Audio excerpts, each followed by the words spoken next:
শুভ সকাল আমার প্রিয় বন্ধুরা, হেসা লাইফস্টাইলে তোমাদের অনেক অনেক স্বাগত আর অনেক ভালোবাসা। তোমরা সবাই কেমন আছো? আশা করি যে যেখানে আছো ভালো আছো, সুস্থ আছো। আমরা ভালো আছি। আজকে হচ্ছে সোমবার আর এখন বাজে 9:45। নতুন দিন নতুন সকাল, তোমাদের সঙ্গে নিয়ে নতুন একটা ভিডিও শুরু করলাম বন্ধুরা। সকাল বেলা জানো এত ঝমঝমিয়ে বৃষ্টি হয়েছে, সেটা তোমাদের কি বলবো। বারান্দায় পুরো জল হয়ে গেছে। তো আমি ফ্রেশ হয়ে এসে বারান্দায় চলে এসেছি। তো তারপরে দেখাবো। আর মানে এত বৃষ্টি হয়েছে যে সেটা বলার মতো না। তো এখানে এতটা জল জমা হয়েছে, আর তার সাথে হাওয়াও ছিল, বুঝলে তো। পুরো প্রায় পুরো বারান্দাটাই ভিজে গেছিল। এখন তাও কিছু কিছু জায়গায় শুকিয়ে গেছে, যেহেতু আমাদের জলটা বেরোয় না। তো সেই জন্য আর আমি দেখে পুরো অবাক রাস্তার দিকে তাকিয়ে।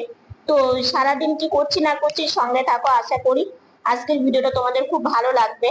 তো আমি এদিক ওইদিক সব দিকে একটু তাকিয়ে দেখছি।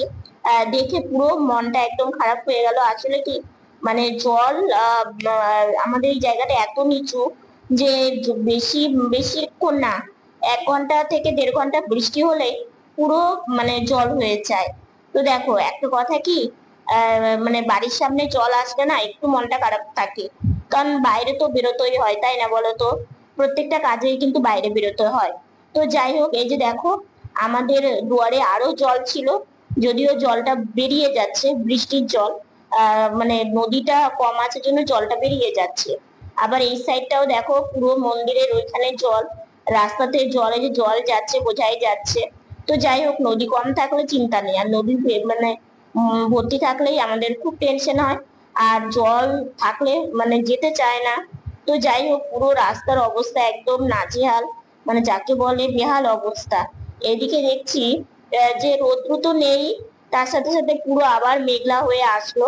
আবার যদি বৃষ্টি নামে, যা মানে যতটুকুনি জল কমেছিল তার থেকে আবার কিন্তু বেশি জল বেড়ে যেতেও পারে।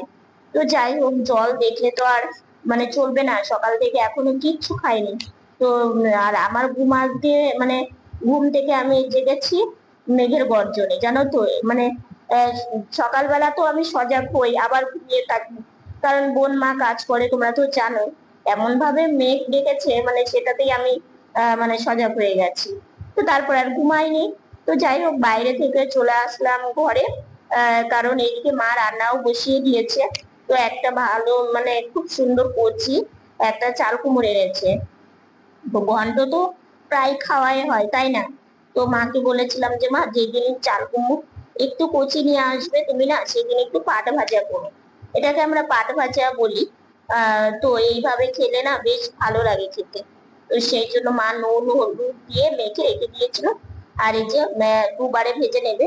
তো এইভাবে একটু পাতলা পাতলা করে বানিয়ে তারপরে জলে সেদ্ধ করে নিতে হয়। সেদ্ধ করে তারপরে লবণ হলুদ দিয়ে একটু মেখে নিয়ে রেখে দিতে, বেশিক্ষণের জন্য না, এই 5 মিনিট। তারপরেই ভেজে নিলেই খুব সুন্দর লাগে, একটু অন্যরকম লাগে আর কি। কারণ হচ্ছে চাল কুমড়োর পাট ভাজাটা খাওয়াটাও ভালো। তো যাই হোক, চাল কুমড়োর পাট ভাজা হয়ে গেছে। তো এইদিকে হচ্ছে সবজির ঝোল করবে। যেহেতু বৃষ্টি বৃষ্টি ওয়েদার, কয়েকটা সবজি ছিল, সজনে ডাঁটা এনেছিল, তারপরে অল্প অল্প সবজি ছিল, তো সেগুলো দিয়ে মা ভাবলো যে একটা সবজির ঝোল করা যাক। তো আমি ওই যে মাসকলাইয়ের বড়ি এনে দিয়েছিলাম। তো অনেকটা পরিমাণে এনেছিলাম জন্য ফ্রিজে রেখে রেখে খাওয়া যায়। তো ওইদিকে দুধ চাল দিতে বসিয়ে দিয়েছে, অন্ন হয়ে গেছে। অন্য মানে ফ্যান ছড়ানো হয়ে গেছে। এখন এই যে সবজির ঝোলটা করবে, সবজির ঝোলটা করলে প্রায় রান্নাটা কমপ্লিট। আজকে না সেইভাবে বেশি কিছু রান্না করবে না, কারণ সেইভাবে সময় নেই। হ্যাঁ, আর একটা ভাজা করেছে কাঁকরোল, কাঁকরোল এনেছিল, কাঁকরোল ভাজা করেছে। তো যাই হোক, এইদিকে হচ্ছে তোমাদের দেখাবো রান্নার ফাইনালটা। তো এইদিকে মা মশলা করে নিয়েছে, যেটা আমাদের মশলাতে দেয়, সেই মশলাটা করে নিয়েছে, করে নিয়ে ঢেলে দিল। তো এখন কষিয়ে নিচ্ছে। আর এদিকে দেখো কাঁকরোল ভাজা, বড়ি ভেজে তুলে রেখেছে, তার সাথে হচ্ছে চাল কুমড়োর পাট ভাজা। তো দেখো মা আজকে এই শাড়িটা পরেছে। তো যাই হোক, বোনের ওদিকে খাওয়া হয়ে গেছে। আর হচ্ছে বৃষ্টি ওয়েদারের জন্য না বোন আজকে যেতে পারলো না, জানো তো। কি করবো। তো এইদিকে মা আমাকে খেতে দেবে, তক্তা জলের গ্লাস এগুলো সবকিছু দিয়ে দিয়েছে। আর এদিকে খাবার বেড়ে নিয়েও মা চলে এসেছে। তো যাই হোক, এইদিকে দেখো চাল কুমড়োর পাত ভাজা, তার সবজির ঝোল, খাওয়া দাওয়া করে এখন একটু এই যে শুয়ে থেকে রেস্ট নিচ্ছে। আর এখন আর বৃষ্টি হচ্ছে না, আর জলটা অনেকটাই কমে গেছে। বৃষ্টিটা না হওয়াটাই এখন ভালো, কারণ সকাল থেকে অতটুকু বৃষ্টিতেই মানে সকাল থেকে এই 1 ঘন্টার মতো বৃষ্টি হয়েছে, তাতেই একদম পুরো রাস্তা জল হয়ে গেছে। তো আকাশ মেঘলা আছে। গরমটা মানে সকালের দিকে তাও একটু কম কম লাগলো, তো এখন আবার ভালোই গরম লাগছে, ফ্যান চালানো আছে। তো যাই হোক, একটু রেস্ট নিয়ে কিছুক্ষণ রেস্ট নিয়ে আর এই যে ভিডিওর কাজ কমপ্লিট করলাম, মানে এডিট করা ছিল না, এডিট করলাম, করে ভয়েস ওভার দিলাম। তো এখন আরেকটু কাজ আছে, সেটা করব। তারপরে স্নানে যাব। স্নান করে একটু সাজুগুজু করে শুয়েছিলাম, ভিডিওর কাজ করে কমপ্লিট করে ভিডিওটা ছেড়ে এখন এই যে বেরোচ্ছি। এই লুঙ্গিটা এনেছিলাম, সেটাকে সেলাই করতে হবে। তো বেরোই দেখি জলটা কমে গেছে রাস্তাতে। তো দেখো এই যে এই রাস্তাতে এসেছি, এই ছোট ছোট গোল গোল এগুলো দেখতে পাচ্ছ, ছোটবেলায় এগুলো দিয়ে না মানে গাড়ি বানাতাম আমরা। তো সেটাই দেখলাম, অনেক পড়ে আছে। তো মাকে আবার বলছিলাম, মা দেখো ছোটবেলা আমরা গাড়ি বানাতাম না, এগুলো হচ্ছে ডিমুর ডুমুর নাকি যেন একটা বলে, মানে খেলা যায়, খাওয়ার জিনিস না। তো যাই হোক, এদিকে হচ্ছে ওই কাকুটাকে দিলাম, তো কাকু বললো একটু দাঁড়াও, মানে কাকু একটা কাজ করছিল। তো কাকুর এখানে আবার আসলাম। তো কাকু এখন সেলাই করবে, তারপরে দেবে। তো দেখি হয়নি আসলে, এই কাজের সাথে সাথে কাকু আর একটা কাজ করছিল, সেই জন্য। তো এই যে নিয়ে বসে পড়েছে। তো আমি বললাম এখনই দাও, কারণ আকাশটা আবার মেঘ করেছে। যদিও আমি ছাতা নিয়ে এসেছি, কারণ তোমরা তো জানোই হচ্ছে বৃষ্টির দিন না পুরো ভয়ে ভয়ে থাকি আর কি বাইরে বেরোলে। তো কাকুকে বলছিলাম, কাকু একটু তাড়াতাড়ি করে দাও। তো কাকুর আবার মেশিনটাও একটু অসুবিধা করছিল, তো বলছে দাঁড়াও, হয়ে যাবে, টাইম লাগবে না। আসলে কি বলতো, একটা মানে এটা একদম লম্বালম্বি সেলাই, তো কোনো অসুবিধা নেই, সময় লাগবে না। তো এই রাস্তাতে না 3টে এরকম আছে, টেলার আছে, তো মানে দর্জি। তো এটা প্রথমে পরে, তো ওটা ভাবলাম এখানেই দিই, কিন্তু না, এখানে দিয়ে আমি একটু মানে হয়ে গেছি।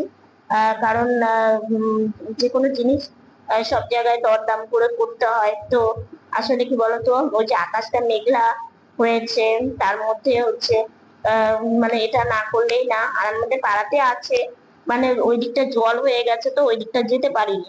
তো সেই জন্যই আর কি, যে এখানে আজকে জানো তো, আজকে কিন্তু একটা স্পেশাল দিন ছিল, জগন্নাথ দেবের স্নান যাত্রা। মানে খুব ভালো লাগে তাই না, স্পেশাল দিনগুলোতে আর কি।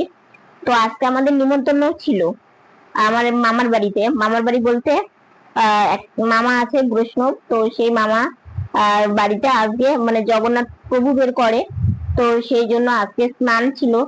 তো সেই জন্য আজকে সকালবেলা এত মুষলধারে বৃষ্টি, আমি ভেবেছিলাম না যে প্রথমে বৃষ্টি কমবে, মানে এত বৃষ্টির মধ্যেও তাও দেখো, ভগবানের কৃপা থাকলে সত্যি সবকিছুই সম্ভব হয়। মানে সকালবেলাটাই বৃষ্টি হয়েছে, তারপরে এই 10টা 11টার পর থেকে আর কোনো বৃষ্টি নেই। তো সেই দুপুর বেলার দিকে আজকে জগন্নাথ দেবের স্নান যাত্রা, তারপরে হলুদ কোটা, স্নান করানো, তারপরে মামারা দেখলাম মানে নিউজে আর কি দেখতে পেলাম যে মামারা হচ্ছে নাচতে নাচতে, মানে সবাই আর কি কাকিমা জেঠিমা অনেকে, আমাদেরও নিমন্ত্রণ ছিল, কিন্তু আমরা যেতে পারিনি, কারণ সকাল থেকে বৃষ্টি হয়েছে, আর বৃষ্টি হলে না কাজ বেড়ে যায়, বারান্দার জল, তারপরে সেসব কিছু। তারপরে আজকে একটু টুকটাক কাজও ছিল, তো সবকিছু মিলেমিশে যাওয়া হয়ে ওঠেনি। তো যাই হোক, মানে দেখলাম যে সবাই কত সুন্দর নাচতে নাচতে যাচ্ছে, হলুদ কুটতে, তারপরে এই যে স্নান করানো, কি ভালো লাগে তাই না। মামা হচ্ছে হলুদ কালারের একটা বসন পড়েছে, এত ভালো লাগছিল। মানে কি সত্যি এই জগন্নাথ দেবের যে এই যে স্নান যাত্রা আজকে হয়ে গেল, তারপরে এই যে রথযাত্রা আসবে, মানে তারপরে প্রভুর জ্বর আসবে, মানে এই বিষয়গুলো আমি খুব একটু আগেই মানে ওই ঘরে গিয়ে একটু টিভির দিকে চোখ পড়লো, তাই সেখানে দেখলাম যে আজকে স্নান করানো হয়েছে, জানতে পারলাম যে কত কলসি জল দিয়ে আজকে প্রভুকে স্নান করানো হয়েছে। তো এই বিষয় মানে 108 কলস জল দিয়ে প্রভুকে স্নান করানো হয়েছে, সেই জন্য প্রভুর জ্বর আসে। তো সেটাতে আবার মানে ট্রিটমেন্ট করা হয় আর কি, তারপরে প্রভু কে ভালো করা হয়, হ্যাঁ সুস্থ হয়। মানে এই জিনিসগুলো একটু আগেই দেখলাম, তো বসে বসে দেখলাম। ভগবানের কিছু দেখতে না আমার ভীষণ ভালো লাগে, জানতে পারলাম বিষয়গুলো। যে এই 15টা দিন এখন মানে জ্বর আসবে, তো যাই হোক ভালো লাগে। তো আজকে তাও মানে যেটা আমার জানা ছিল না, যে কত কলসি জল দিয়ে স্নান করাতে হয়, এই সেই জিনিসটা আজকে জানান মানে জানতে পারলাম। এদিকে এদিকে ফোনেও দেখাচ্ছে যে আজকে প্রভু স্নান যাত্রা, তো এদিকে মামারও নিমন্ত্রণ অনেক কয়েকদিন আগেই নিমন্ত্রণ করে করে গেছে যে আজকে মানে যাওয়ার জন্য। তো যাই হোক কিছু করার নেই, মানে মামার বাড়িতে যে কোনো অনুষ্ঠানে আমাদেরকে নিমন্ত্রণ করে, কিন্তু না সবটাতে মানে নিমন্ত্রণ রক্ষাটা হয় না, আবার কয়েকটাতে করাও হয়। কারণ কি বলতো, মানে আমরা যেহেতু হাঁটা চলাফেরা করতে পারি না, হয়তো বলবে যে তাহলে তো তোমার গাড়ি নিয়েও যেতে পারতে। আসলে কি মামার মন্দিরটা না উপরে, বুঝলে তো, মানে সিঁড়ি আছে, আর তোমরা তো জানোই সিঁড়ি দিয়ে উপরে ওঠা সম্ভব হয় না। তো যাই হোক সামনে তো আরো অনুষ্ঠান আছে, দেখা যাক। তো তার মধ্যে দেখো এত বৃষ্টি হয়েছিল আমাদের মানে বেশি মুষলধারে বৃষ্টি হলে তোমরা তো জানোই আমাদের এই জায়গাটা এত নিচু জল হয়ে যায়। সকালবেলা কত জল ছিল কালকে।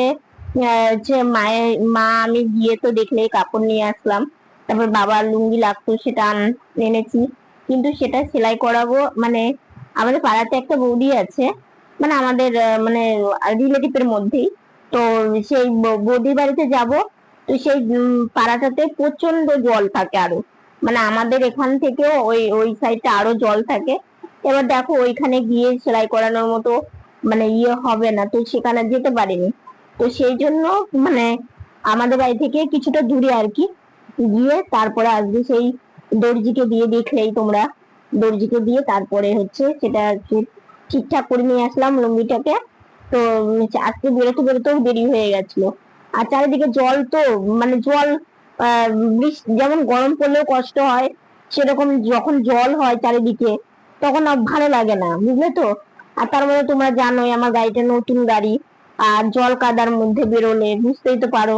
আর তোমরা তো জানোই তোমাদের সম্পা যে কোনো জিনিসই একটু তোলা তোলা, একটু যাতে কোনো কিছু আঁচড় না লাগে, একটু মানে একটা কথা কি দেখো, অনেক কষ্ট করে না কোনো জিনিস, হ্যাঁ অনেক সাধনা এবং অনেক কষ্ট করে কোনো জিনিস যদি সে মানে নেওয়া হয়, তাকে মানে জানি না সেটা শুধু আমার দিক দিয়ে আমি কিনা, অন্য অন্য অনেকেই আছে কিনা এই বিষয়টা, কিন্তু আমার মনে হয় যে কোনো জিনিস কষ্ট করে নিলে তাকে ঠিকঠাক যত্ন করে, মানে তোমরা তো জানোই আমরা যেহেতু মানে একটা জিনিস চাইলেও হট করে নেওয়া সম্ভব হয়ে ওঠে না, সেজন্য সেই জিনিসটা আদরে যত্নে আমরা সেই জিনিসটাকে মানে ইউজ করি আর কি। যেমন হচ্ছে ফোন, মানে আমাদের ফোন দেখলে ভাববে যে মনে হয় সদ্য এখনই বাজার থেকে নিয়ে আসলাম, মানে এত চকচক করে, মানে কোনো ধুলো বালি পড়ে যাতে না যায়, মানে এইরকম তোলা তোলা হিসাবে আমরা সব জিনিস ইউজ করি। তো যাই হোক আজকের ভিডিওটা এতটুকুনি। ভিডিওটা ভালো লাগলে লাইক কমেন্ট শেয়ার করো। আমার ভিডিওটি যদি নতুন দেখে থাকো সাবস্ক্রাইব করে পাশে থাকা বেল বাটনটা অল করে দিও। তো বন্ধুরা তোমরা ভালো থেকো, সুস্থ থেকো, সাবধানে থেকো। দেখা হচ্ছে নতুন একটা ভিডিওর সঙ্গে। আজকের মতো গুড নাইট। আর হ্যাঁ, কালকে তোমাদের বললাম না যে আমি বাজারে গিয়ে আমার সাথে কার দেখা হয়েছিল, এক দাদার সাথে দেখা হয়েছিল। সেই দাদাটা না আমাদেরকে খুব ভালোবাসে জানো তো। তো কালকে সেই দাদার সাথে দেখা হয়েছিল, দাঁড়িয়ে দাদাকে বললাম গাড়ির বিষয়টা, দাদা শুনেও খুব খুশি হয়েছে। কিছু কিছু মানুষ আছে জানো তো, আমার এই গাড়িটা দেখলে এত ভালোবাসে এবং আমার মানে আমাকে এত সুন্দর সুন্দর কথা বলে, খুব ভালো লাগে। আর ওই যে বললাম না চলার পথে সবকিছু তুমি পাবে। আর অনেক সময় আমার মতো প্রতিবন্ধী মানুষের একটা গাড়ি দেখলেও অনেক সময় ভেতরে হিংসে হয়। ওই যে বললাম যার যেমন মন, তো এগুলো নিয়ে ভাবি না, এটা আমি তোমাদেরকে বললাম না, মানে আমি বুঝতে পারি সেই জিনিসগুলো, তাই তোমাদের সাথে শেয়ার করি।